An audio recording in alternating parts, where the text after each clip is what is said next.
শহরের একজন বিখ্যাত লেখক হঠাৎ করে একদিন নিখোঁজ হয়ে যায়। কোথাও তাকে খুঁজে পাওয়া যাচ্ছিল না। কোনো কিডন্যাপাররা মুক্তিপণ দাবি করছিল না। তার সাথে তাহলে কী বা হয়েছিল? পুলিশ হন্য হয়ে তদন্ত শুরু করে। অন্যদিকে সেই লেখকের খুঁজে একজন সাংবাদিকও ইনভেস্টিগেশন করছিল, কিন্তু হঠাৎ করে একদিন সেও নিখোঁজ হয়ে যায়। সেই সাংবাদিকের স্বামী তার স্ত্রীকে খোঁজার মিশনে নেমে পড়ে, আর এরপরেই বের হয়ে আসে একের পর এক টুইস্ট। আজকের মুভিটা একটু ভিন্ন ধরনের থ্রিলার। এই মুভির টুইস্ট আর সাসপেন্সগুলো আশা করি আপনাদের ভালো লাগবে, তো পুরো ভিডিও দেখার অনুরোধ রইল। তো আজ এক্সপ্লেন করতে যাচ্ছি মালায়ালাম ভাষায় মুক্তি পাওয়া মুভি রয়। তো hi guys, welcome to my channel ফিল্মের গল্প। এমন নতুন আর অসাধারণ সব মুভি আর ওয়েব সিরিজের এক্সপ্লেনেশন বাংলায় দেখতে চাইলে চ্যানেলটিকে সাবস্ক্রাইব করে রাখতে পারেন। মুভির শুরুতেই টিনাকে দেখা যায় একটি রেস্টুরেন্টে বসে তার বন্ধু দীপক এবং সোয়াতির সাথে বসে গল্প করছিল, আর সেখানেই তারা নিজেদের মধ্যে কথা বলাবলি করছিল। কিছুদিন ধরে টিনা তার বান্ধবী সোয়াতির সাথে তারই বাসায় থাকছে। এছাড়া টিনাকে দেখা যায় মাঝে মধ্যে সে লেখালেখিও করছে। আসলে সে নিজে কিছু লেখার চেষ্টা করছে, কিন্তু তার মূল পেশা এটা নয়। টিনা একজন জার্নালিস্ট, আর বই লেখাটা তার একটা শখ। তাই সময় পেলে সে নিজের বই লেখে। এরপরেই টিনাকে দেখা যায় অফিসে আসার জন্য। সে তার অফিসেও ভালোই পরিচিত, সবাই তাকে ভালোই প্রশংসা করে টিনার ভালো কাজের জন্য। তো টিনা একদিন অফিস শেষ করেই বাড়ি ফিরছিল তার স্কুটি নিয়ে। ঠিক তখনই আমরা খেয়াল করি একটা গাড়ি অনেকক্ষণ যাবৎ টিনাকে ফলো করছিল, কিন্তু টিনার কাছাকাছি যাওয়ার চেষ্টা করছিল না। টিনা একটা সময় তার স্কুটি থামিয়ে দেয়, কারণ সেখানে তার বন্ধু দীপক তাকে নিতে এসেছে। আর টিনা তার বন্ধু দীপকের গাড়িতে উঠে চলে যায়। এদিকে দেখা যায় টিনার হাজবেন্ড রয় তাকে কল করছিল, আর রয় শহর থেকে একটুখানি ভেতরে অর্থাৎ দূরে থাকে। আর এই জন্যই টিনার যেদিন অফিস থেকে বের হতে রাত হয়ে যায়, সেই দিন তার বন্ধু দীপক তাকে বাড়িতে পৌঁছে দিয়ে যায়। রয় টিনাকে কল করে জিজ্ঞেস করে সে এখন কোথায় আছে। টিনা বলে সে অফিস থেকে বের হয়েছে, আর সে এখন দীপকের সাথে আছে। তার আসতে একটু লেট হবে। রয় যেন তার জন্য অপেক্ষা না করে খেয়ে দিয়ে ঘুমিয়ে পড়ে। কিছুক্ষণ পরেই দেখা যায় দীপক টিনাকে নিয়ে তার বাড়িতে চলে আসে। টিনা দীপককে বিদায় দিয়ে ভেতরে চলে আসে, আর দেখে রয় এখনো জেগে আছে। টিনা বলে, আরে তুমি এখনো ঘুমাওনি? আমি না তোমাকে বললাম ঘুমিয়ে পড়ো। রয় একটু রোমান্টিক হয়ে বলে, তোমাকে না দেখলে কি আমার ঘুম আসে? কথাটা শুনে টিনাও একটু খুশি হয়ে যায়। রয় বলে, তোমার নোবেলটা লেখা শেষ হলে এই চাকরিটা তুমি ছেড়ে দিও। প্রত্যেকদিন এই রাত করে যাওয়া আসাটা আমার একেবারেই ভালো লাগে না। তুমি সবসময় বাসার ভেতরে বসেই তোমার উপন্যাস লিখবে। টিনা একটু হেসে বলে, তার মানে তুমি কি বলতে চাইছো আমি সবসময় তোমার সামনে বসে থাকবো আর তুমি আমাকে দেখবে? রয় বলে, হ্যাঁ, তোমাকে না দেখলে আমার ভালো লাগে না। আর এভাবেই তারা একে অপরের সাথে রোমান্টিক কথা বলতে বলতে অন্তরঙ্গ হয়ে যায়, আর সিন এখানেই কাট হয়ে যায়। আসলে রয় আর টিনা একে অপরকে অনেক অনেক ভালোবাসে। বিশেষ করে রয় টিনাকে যেন চোখে হারায়। তাদের দুজনের সম্পর্কটা খুবই ভালো ছিল। রয় টিনাকে অনেক কেয়ার করে। পরদিন সকালবেলাতেই দেখা যায় টিনা এবং রয় একসাথে বসে নাস্তা করছিল। তারা সেখানে টিভিতে নিউজ দেখছিল, আর সেই নিউজেই বলা হচ্ছিল শহরের স্বনামধন্য লেখক রাজগোপাল আজ সকাল থেকে নিখোঁজ। পুলিশ তাকে খুঁজে বের করার চেষ্টা করছে, কিন্তু রাজগোপালের সাথে কি হয়েছে, কেউ তাকে কিডন্যাপ করেছে কিনা, এই বিষয়ে পুলিশ এখনো কোনো সূত্র পায়নি। আর এই রাজগোপাল হচ্ছে শহরের স্বনামধন্য একজন লেখক, বলা যায় বিখ্যাত, কারণ তার উপন্যাসগুলো বেস্ট সেলার হয়। কিন্তু দেখা যায় তারপরও এই নিউজটার দিকে রয় বা টিনা কেউ তেমন মনোযোগ দেয় না। তারা তাদের মধ্যে কথা বলতে থাকে আর নাস্তা করতে থাকে। এরপরেই রয় আর টিনার পুরো দিনের ঘটনা দেখানো হয়। যখন তারা একই সাথে এক সময় কাটায়, তখন তারা নিজেদের সময়টাকে খুব এনজয় করে। তাদেরকে একসাথে বই পড়তে দেখা যায়। আসলে তারা দুজনেই বই পড়তে খুব ভালোবাসে। এছাড়া নিজেদেরকে সময় দিতেও তারা অনেক ভালোবাসে। তাদের একজন প্রতিবেশী ছিল, সেখানে একজন বৃদ্ধ মহিলা, তার ছেলের বউ এবং ছোট্ট একটি বাচ্চা ছিল। রয় আর টিনার তাদের সাথেও খুব ভালো সম্পর্ক ছিল। এর ঠিক 2 দিন পরে পুলিশ অফিসার সুরেশ চলে আসে রয়ের বাড়িতে। রয়কে জিজ্ঞাসাবাদ করে যে আপনার স্ত্রী টিনা কোথায়। আসলে লেখক রাজগোপাল নিখোঁজ হয়েছে, আমরা সেই কেসটা ইনভেস্টিগেশন করার জন্য এসেছি। আর রাজগোপাল নিখোঁজ হওয়ার ঠিক 2 দিন আগে আপনার স্ত্রী টিনা তার সাথে ফেসবুকে একটি ছবি আপলোড করেছিল। তো রাজগোপালের ব্যাপারে আপনার স্ত্রী টিনা কি কি জানে সেটাই জানতে এসেছি আমরা। আসলে রাজগোপালের ব্যাপারে আমরা তেমন কোনো ইনফরমেশন খুঁজে পাচ্ছি না। আর কেসটাও ঠিকঠাকভাবে ইনভেস্টিগেশন করতে পারছি না, তাই আপনার স্ত্রী দেওয়া ইনফরমেশনগুলো আমাদের অনেক দরকার। রয় বলে, আমি বুঝতে পেরেছি, কিন্তু টিনা তো এখন বাসায় নেই, অফিসে গেছে। আপনি চাইলে ওর অফিসে যে ওর সাথে দেখা করতে পারেন। এর কিছুক্ষণ পরেই দেখা যায় টিনার অফিসে পুলিশ অফিসার আসিফ আসে এবং সেই রাজগোপালের ব্যাপারে জিজ্ঞাসাবাদ করে। টিনা বলে, রাজগোপাল খুবই ভালো এবং বিখ্যাত একজন নোবেলিস্ট। আমার তার লেখাগুলো খুব ভালো লাগে। আর তার সাথে একদিন আমার কফি শপে দেখা হয়। তখনই আমি তার সাথে একটা সেলফি তুলে ফেসবুকে পোস্ট করি। পার্সোনালি আমি তার ব্যাপারে তেমন কিছুই জানি না। আসিফ টিনাকে বলে, ঠিক আছে, আসলে এই কেসের ব্যাপারে রাজগোপালের আমাদের কিছু ইনফরমেশন দরকার, কিন্তু খুঁজে পাচ্ছিলাম না। যাই হোক, এই কেস ইনভেস্টিগেশন চলাকালীন রাজগোপালের বিষয়ে যদি আপনার কিছুই মনে পড়ে তাহলে অবশ্যই আমাকে জানাবেন। আসিফ টিনাকে নিজের ফোন নাম্বারটা দিয়ে সেখান থেকে চলে আসে।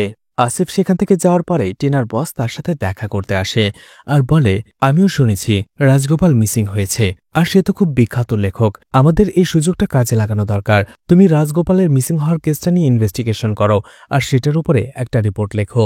আশা করি সেই রিপোর্টটা অনেক ভাইরাল হবে। টিনা তখন বলে, এটা আমি কখনোই করব না। রাজগোপাল একজন ভালো মনের মানুষ, সে নিখোঁজ হয়েছে, তার ফ্যানরা সবাই খুব টেনশনে রয়েছে। আর সেটা নিয়ে যদি এখন আমি একটা রিপোর্ট করি তাদের টেনশনটা আরো বেড়ে যাবে, আমি সেটা চাই না। আমরা অন্য কোনো টপিক নিয়ে রিপোর্ট লিখব। টিনার বস বলে, ঠিক আছে, তুমি যেটা ভালো মনে করো। সেই দিনও টিনার অফিস থেকে ফিরতে রাত হয়ে যায়, আর সেই দিন দীপক একটু ইম্পর্টেন্ট কাজে আটকে গিয়েছিল, যার ফলে সে টিনাকে নিতে আসতে পারেনি।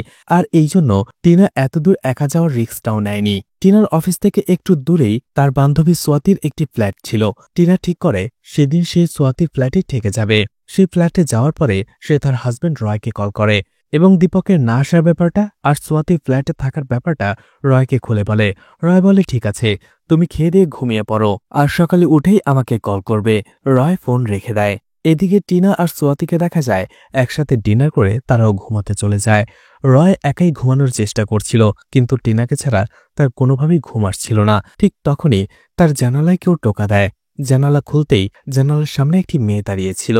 রয় মেয়েটিকে চিনতে পারে না, কিন্তু মেয়েটি হঠাৎ করেই রয়কে বলে, আমি কি তোমাকে বলবো সেই লোকটা কোথায় আছে? ওয়াইকাডু থেকে বাইরের দিকে যেতেই মধুপুরের রাস্তা দেখা যায়, আর সেখানে যাওয়ার কিছু দূর পরেই চিহ্নতরু যাওয়ার একটা রাস্তা রয়েছে, সেই দিকেই যেতে হবে।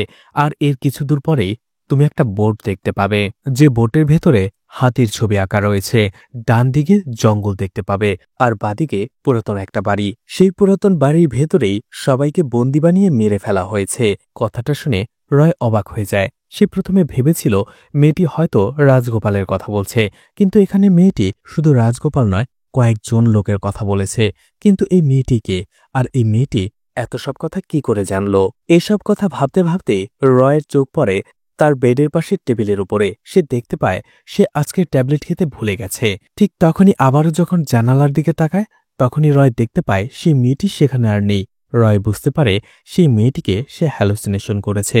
আসলে রয়ের ওষুধ না খেলে এমন একটু একটু হয়, কিন্তু তারপরও সে যে মেয়েটাকে হ্যালুসিনেশন করেছে সেই মেয়েটার কথাগুলো সে একেবারে ফেলে দিতে পারছে না। এজন্য সাথে সাথে সে টিনাকে কল করে, কিন্তু টিনা তখন গভীর ঘুমে ছিল। রয় তাকে পুরো বিষয়টা খুলে বলে। টিনা সেই কথাগুলোর ব্যাপারে অতটা মনোযোগ দেয় না, আর রয়কে বলে, তুমি হয়তো ভুলভাল স্বপ্ন দেখেছ, ঘুমিয়ে পড়ো। রয় বুঝতে পারে টিনা ঠিকই বলেছে, তাই সে এতটা গুরুত্ব না দিয়ে সেও ঘুমিয়ে পড়ে। পরদিন টিনা যখন আবারও তার অফিসে আসে, তারই একজন কলিগ রাজ তাকে এসে একটি কথা বলে।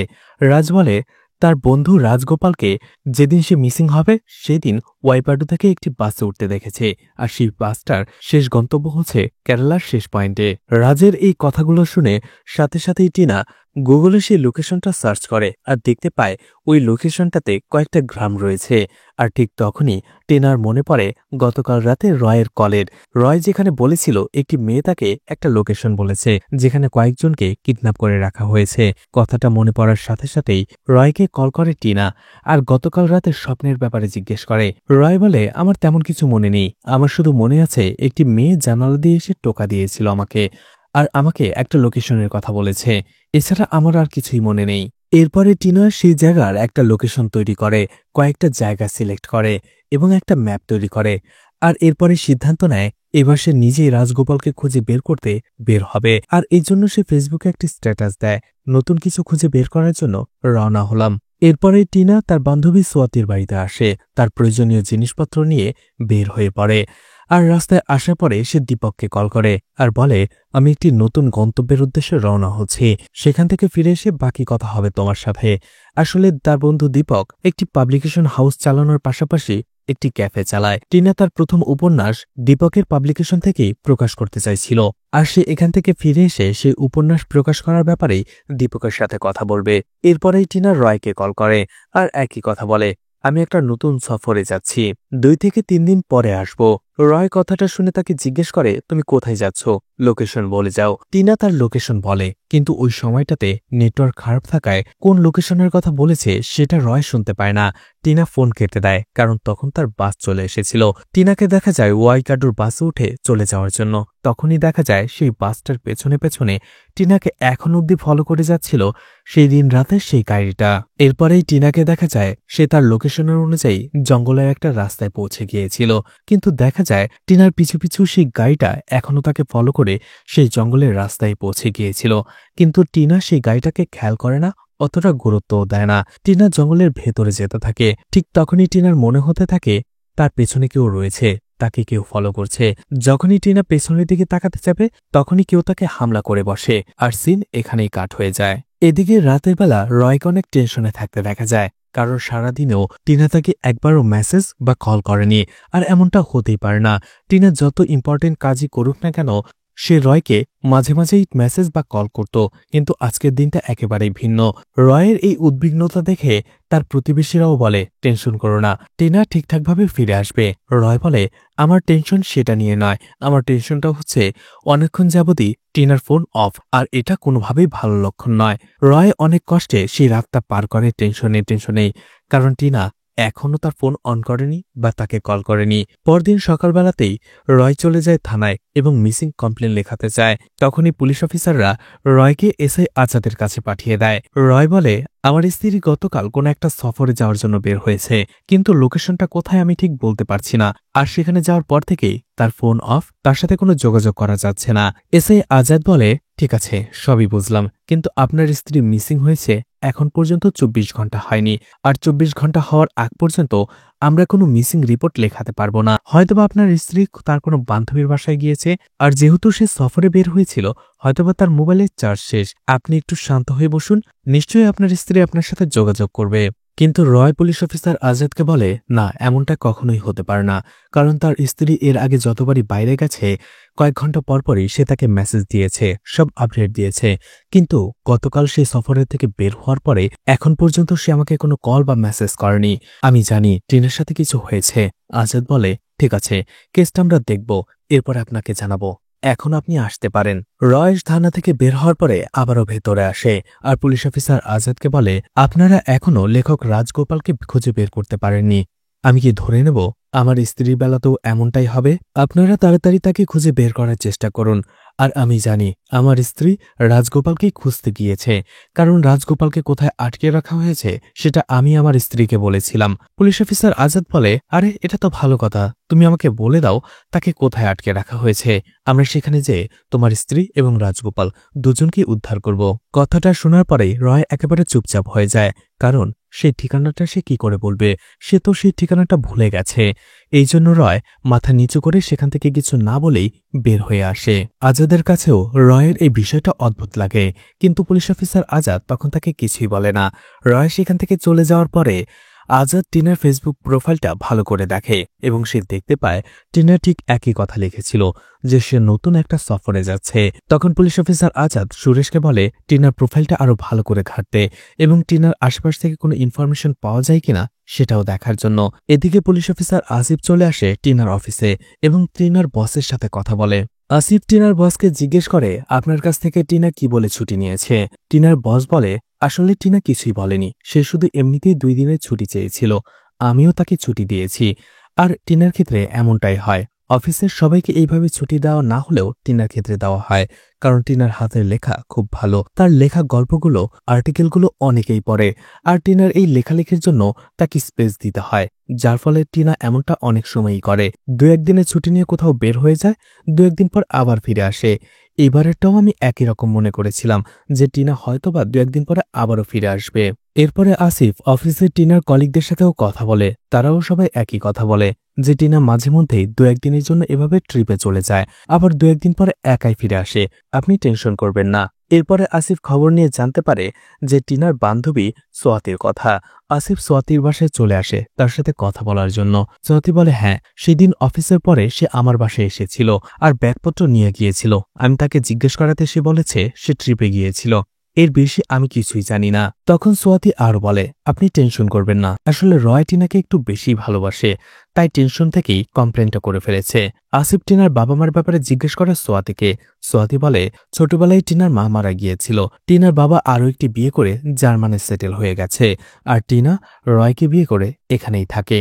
এরপরে আসিফ কল করে সুরেশকে আর এই সব কিছু বলে দেয়। সুরেশও বলে, ঠিক আছে, আসলে টিনার ফোনটা যেখানে বন্ধ হয়েছিল সেই লোকেশনে আমাদের কয়েকজন অফিসার জিজ্ঞাসাবাদ করছে, দেখা যাক কোনো ক্লু পাওয়া যায় কিনা।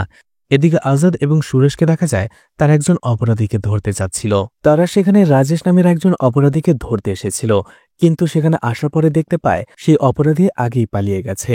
আর এরপরেই তারা জানতে পারে রাজেশের বাড়ির 2-1 বাড়ি পরেই সেই রয়ের বাড়ি।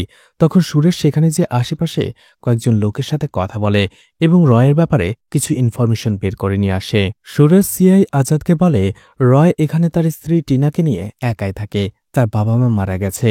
আর রয় আগে একটি লাইব্রেরিতে কাজ করত, কিন্তু এখন বাড়িতেই থাকে। তার কয়েকজন প্রতিবেশী বলল রয়ের মাথায় নাকি একটু সমস্যা রয়েছে, যদিও সেটার চিকিৎসা চলছে। সিএ আজাদ বলে, আমি এটাই ভাবছিলাম, নাহলে একটা লোক হঠাৎ করে এমন অদ্ভুত কথা কি করে বলে যে সে লেখক রাজগোপালের ঠিকানা জানে এবং তার স্ত্রী সেখানে গেছে। সে চাইলেই তো সেখানে যে টিনার খোঁজ নিতে পারে, আমাদের কাছে এসে এভাবে বলার কি আছে। তখনই আমার সন্দেহ হয়েছিল আসলে টিনা গায়েব হয়নি, বরং রয়ের ব্রেনটাই গায়েব হয়ে গেছে। তারা থানায় ফিরে আসে আর দেখতে পায় রয় সেখানে উপস্থিত ছিল টিনার খবর নেওয়ার জন্য। সিআই আজাদ রয়কে বলে, আপনি টেনশন করবেন না, আমি টিনার কলিগ, বন্ধুবান্ধব এবং তার বসের সাথে কথা বলেছি। তারা সবাই বলেছে টিনা মাঝে মধ্যেই এভাবে ট্রিপে বের হয়ে যায় লেখালেখির জন্য, আবার কয়েকদিন পরে এমনিতেই ফিরে আসে। টিনা এবারও ফিরে আসবে, আপনি টেনশন করবেন না। রয় বলে, কিন্তু আপনারা বুঝতে পারছেন না কেন? আমি জানি টিনা রাজগোপালকেই খুঁজতে গেছে। সুরেশ বলে, আমরা টিনার ব্যাপারে জিজ্ঞাসাবাদ করেছি।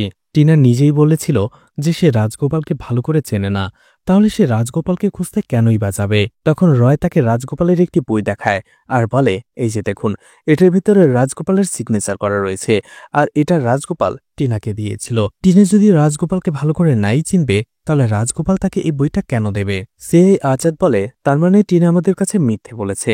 এমনও হতে পারে টিনা আমাদের কাছে আরও বেশি মিথ্যে বলেছে।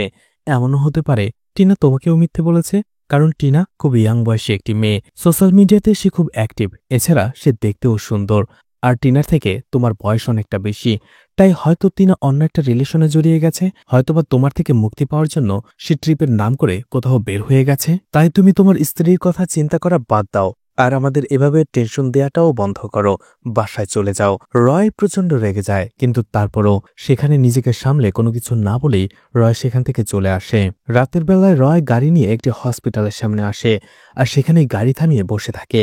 তখনই রয় আর টিনার বিয়ের আগের একটি ফ্ল্যাশব্যাক দেখানো হয়। সিন ফ্ল্যাশব্যাকে চলে যায়, একটি হসপিটালকে দেখানো হয় আর টিনা সেই হসপিটালে এসেছিল। এই সময়টাতে টিনা জার্নালিস্টের পড়াশোনা করছিল। টিনা সেই হসপিটালে এসেছিল তার বান্ধবী ডক্টর সীতার সাথে দেখা করতে।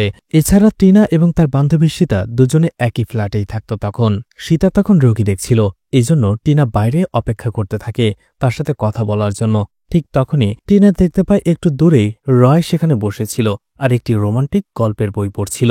একটা সময় হঠাৎ করেই টিনা আর রয়ের চোখাচোখি হয়ে যায়। এরপরেও টিনা কিছুক্ষণ রয়ের দিকে তাকিয়ে থাকে, কারণ এক দেখাতেই রয়কে তার কিছুটা স্পেশাল মনে হচ্ছিল। এর কিছুক্ষণ পরে টিনা আর সীতা দুজনেই মার্কেটে চলে আসে কিছু কেনাকাটার জন্য, কিন্তু টিনা তখনও সেই লোকটার কথাই ভাবছিল। আর একটা সময় সে সীতার সাথে সেই কথাটা শেয়ার করে আর সীতাকে দিয়েই রয়ের সব ডিটেলস বের করিয়ে নেয়। সেখানে তারা দুজনে বসেই রয়ের ব্যাপারে এই কথা বলছিল। সীতা বলে, লোকটার নাম রয়, আর রয় এই শহরের সবথেকে বড় লাইব্রেরিতে কাজ করে। এছাড়া রয় স্প্যাম কাউন্ট কম, অর্থাৎ রয় কখনো বাবা হতে পারবে না, আর এই জন্যই রয়ের স্ত্রী তাকে ছেড়ে চলে গেছে। এছাড়া রয়ের একটা মানসিক সমস্যাও রয়েছে, তার মাথায় একটু প্রবলেম রয়েছে। রয় মাঝে মধ্যেই অদ্ভুত উদ্ভট সব স্বপ্ন দেখে, আর মাঝে মধ্যে সেই স্বপ্নগুলো সত্যিতে পরিণত হয়ে যায়। এসব শুনে টিনা অবাক হয়ে যায় আর বলে, সবই বুঝলাম, কিন্তু মাথার এই রোগটা কেমন? এমনও কোনো রোগ হয় নাকি? তখন সীতা বলে, হ্যাঁ, ডক্টররা এই রোগ নিয়ে বিশ্লেষণ করছে, স্টাডি করছে, কিন্তু এর কোনো মেডিসিন এখনো তারা বের করতে পারেনি। রয়ের ব্যাপারে সবকিছু জানার পরে টিনার উল্টো রয়কে আরও বেশি স্পেশাল এবং ইন্টারেস্টিং মনে হতে থাকে, আর সে ডিসাইড করে নেয় সে রয়ের সাথে দেখা করবে। রয় আর টিনা প্রথমবার একটি ক্যাফেতে দেখা করে। রয় সেখানে টিনাকে একজন জার্নালিস্ট হিসেবেই ইন্টারভিউ দিতে এসেছিল। সে ভেবেছিল হয়তো তার এই বিরল রোগের ব্যাপারেই টিনা জানতে এসেছে, কিন্তু পরে দেখা যায় টিনা এইসব কোনো কিছুরই ছিল না।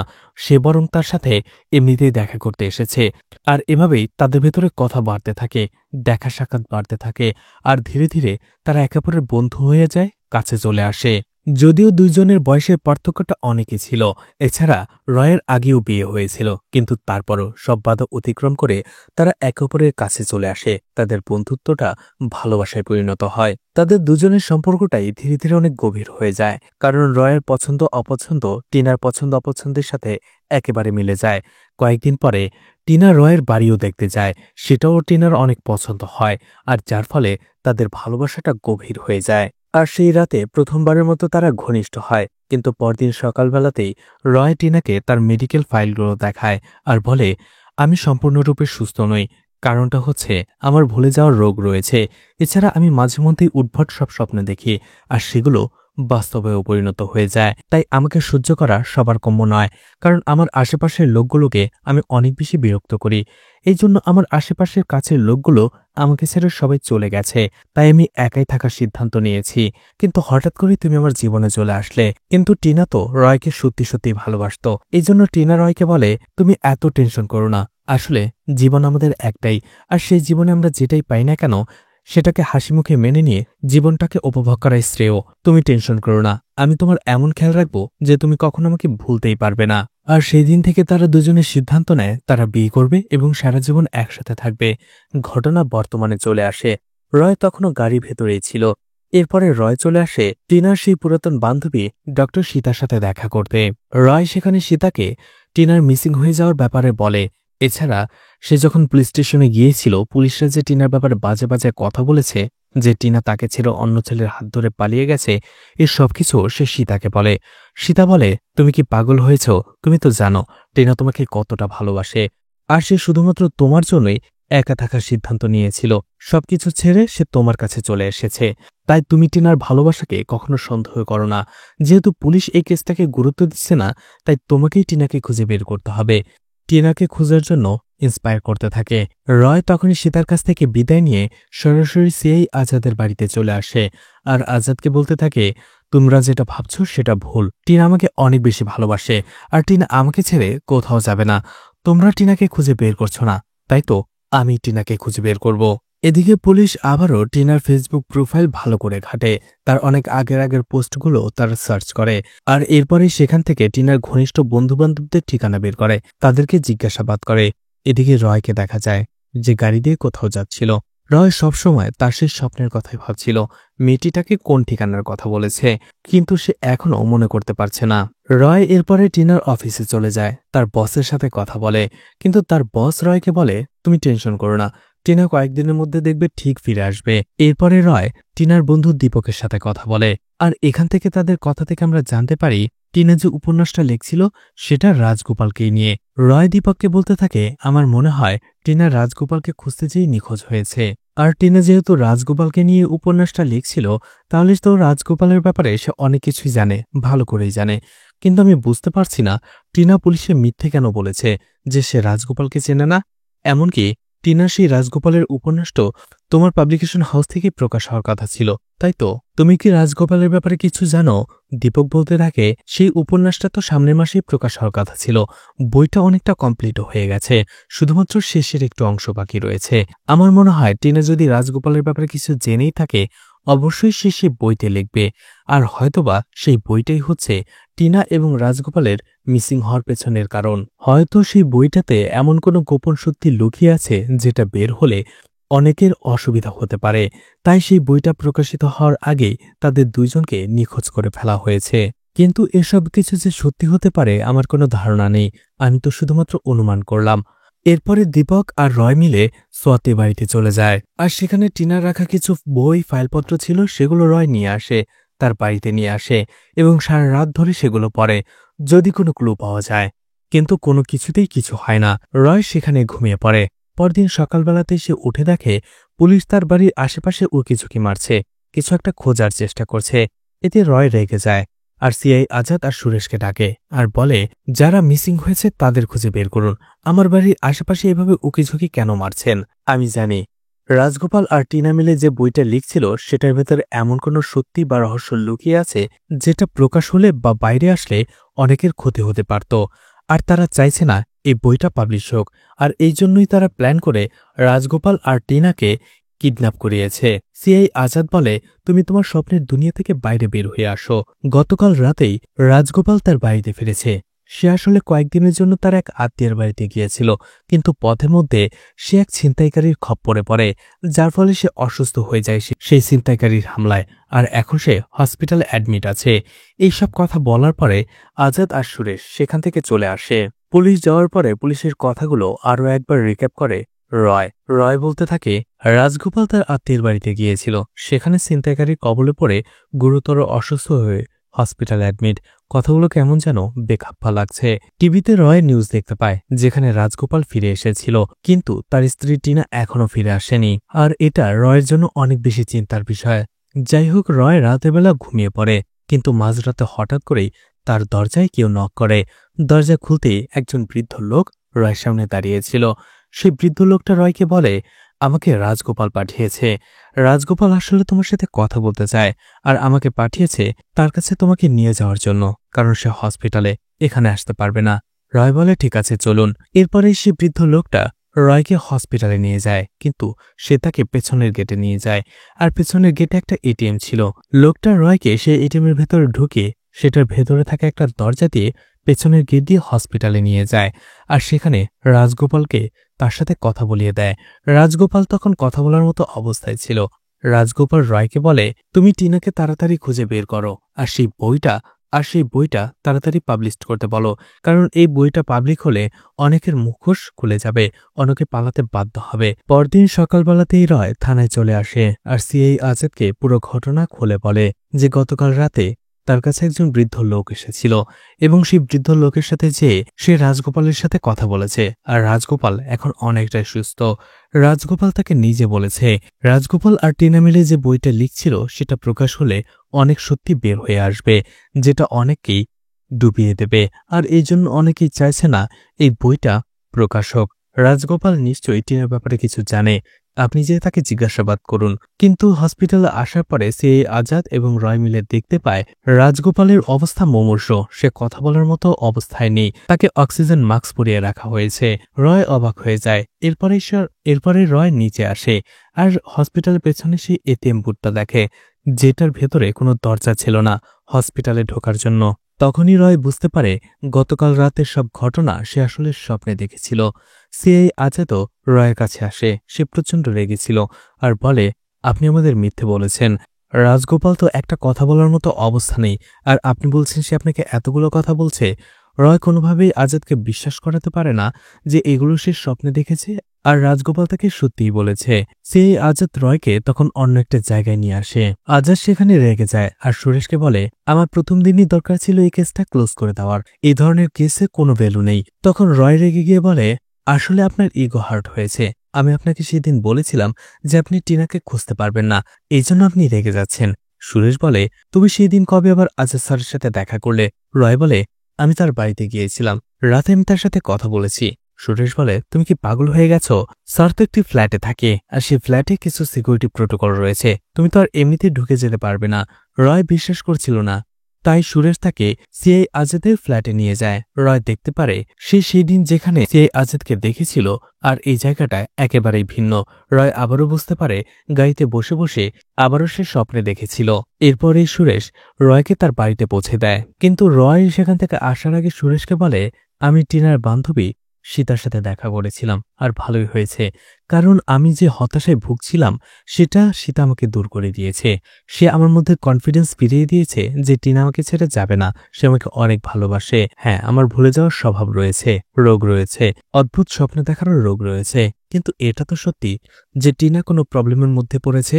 রয় সেখান থেকে যাওয়ার সাথে সাথেই সুরেশ কল করে সীতাকে আর জিজ্ঞেস করে কয়েকদিনের মধ্যে রয় কি তার সাথে দেখা করেছিল কিনা।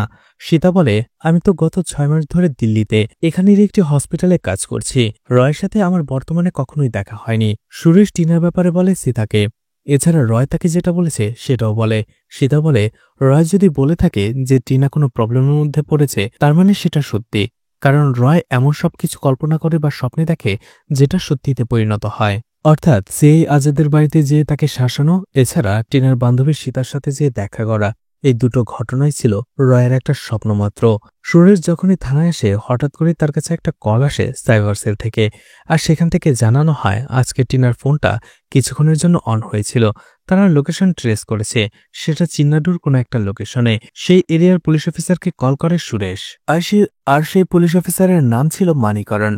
সুরেশ মানিকরণকে টিনার ছবি এবং তার সব ডিটেলস দিয়ে দেয় এবং তার ফোন লোকেশন কোথাও অন হয়েছিল সেটাও বলে, সেখানে যেয়ে খোঁজ নেওয়ার জন্য বলে। মানিকরণ তার ফোর্সকে লাগিয়ে দেয় টিনাকে খোঁজার জন্য, আশেপাশের সব বাড়িতে খোঁজ খবর নেয়। তখনই একজন বৃদ্ধ লোক টিনাকে দেখার পরে বলে, হ্যাঁ, এই মেয়েটাকে সে দেখেছে। পুলিশ অফিসার জিজ্ঞেস করে সে তাকে কোথায় দেখেছে। লোকটি তখন ঘরের ভেতর থেকে একটি মোবাইল বের করে তাকে দেয় আর বলে, যখন আমি জঙ্গলের লাকড়ি আনতে গিয়েছিলাম তখনই এই মোবাইলটা আমি পড়ে থাকতে দেখি, আর মোবাইলের ওয়ালপেপারে এই মেয়েটির ফটো ছিল। এই ফটো দেখার পরে আমি তাকে চিনতে পেরেছি। পুলিশ টিনার ফোনটা নিয়ে নেয়। এদিকে রাতের বেলায় দেখা যায় টিনার ডায়েরি পড়ছিল রয়। ঠিক তখনই টিনার তার ডায়েরির ভেতরে একটা লোকেশন আর্ট করেছিল, সেটাই চোখে পড়ে রয়ের। আর সেই ম্যাপের ভেতরে সবথেকে শেষের লোকেশনটা ছিল চিন্নাডু। পরদিন সকালবেলাতেই পুলিশ অফিসার সুরেশ কল করে রয়কে টিনার আপডেট জানানোর জন্য, কিন্তু সুরেশ কিছু বলার আগেই রয় তাকে বলে, স্যার আমি চিন্নাডু যাচ্ছি, আমি টিনার ব্যাপারে কোনো একটা ইনফরমেশন পেয়েছি আর আমি সেজন্যই যাচ্ছি। ফোনটা সে কেটে দেয়। এদিকে সিআই আজাদ এবং সুরেশ হয়রান হয়ে যায়।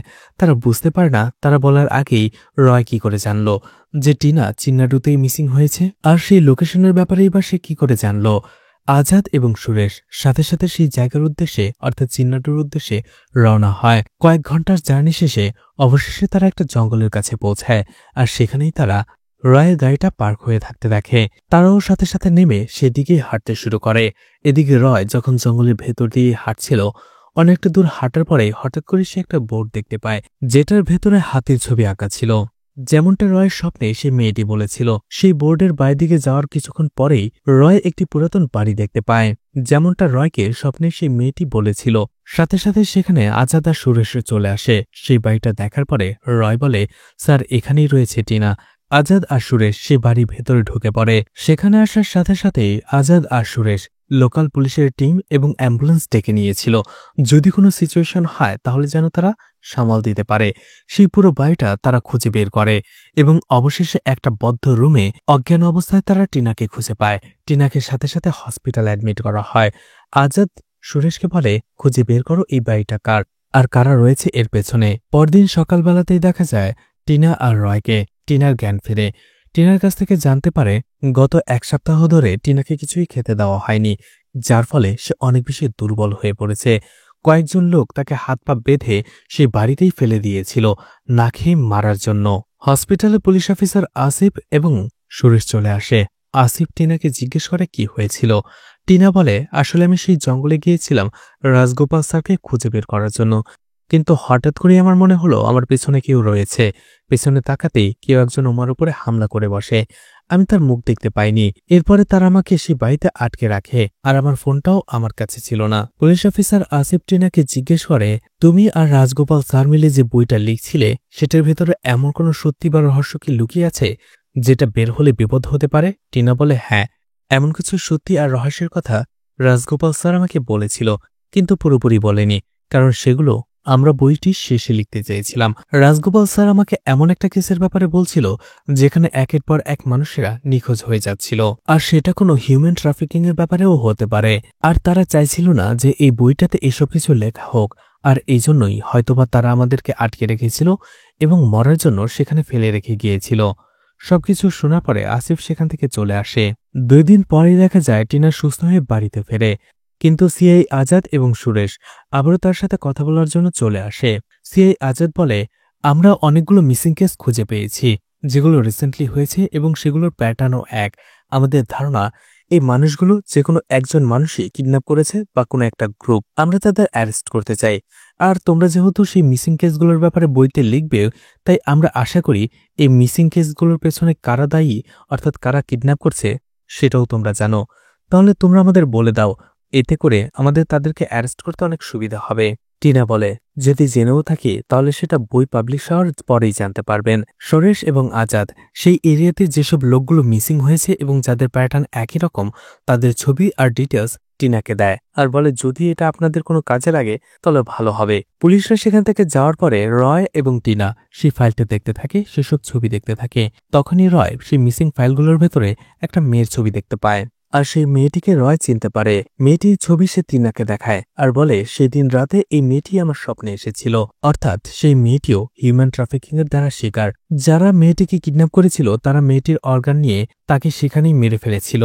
আর সেই লোকগুলো সেই মেয়েটির মতো এমন অনেক লোককেই সেখানে মেরে ফেলেছে, যার ফলে মেয়েটির আত্মা রয়ের কাছে চলে আসে এবং তাকে সেখানে যে উদ্ধার করতে বলে। আর শুধু রয়ের স্বপ্নেই বা কেন আসলো, কারণটা হচ্ছে রয়ের স্বপ্ন সত্যি হয়। রয় যা স্বপ্নে দেখে সে সেটা সত্যিতে খুঁজে বের করার চেষ্টা করে। এই আশা নিয়ে মেয়েটি রয়ের কাছে এসেছিল যে রয় যদি এই স্বপ্নটা দেখে এবং কাউকে বলে, তারা হয়তোবা সেই জায়গায় যে সার্চ করবে, যার ফলে অপরাধীরা ধরা পড়তে পারে এবং তারা শাস্তি পাবে। রয় আর টিনা প্রতিজ্ঞা করে এই হিউম্যান ট্রাফিকিং এর পিছনে যারা রয়েছে এবং অর্গান ট্রাফিকিং এর পিছনে যারা রয়েছে তাদেরকে অবশ্যই পুলিশের হাতে তুলে দিবে এবং তাদের শাস্তি দেবে। আর এখানেই মুভিটি শেষ হয়ে যায়। তো মুভিটি আপনাদের কেমন লেগেছে কমেন্ট করে জানাতে পারেন। আর মুভিটা ভালো লাগলে লাইক কমেন্ট শেয়ার করে পাশে থাকতে পারেন। তো আজকের মতো বিদায় নিচ্ছি। আবারও দেখা হবে নতুন কোনো মুভি বা ওয়েব সিরিজ নিয়ে। ততক্ষণ পর্যন্ত ভালো আর সুস্থ থাকবেন সবাই। আজকের মতো বিদায় নিচ্ছি। আল্লাহ হাফেজ।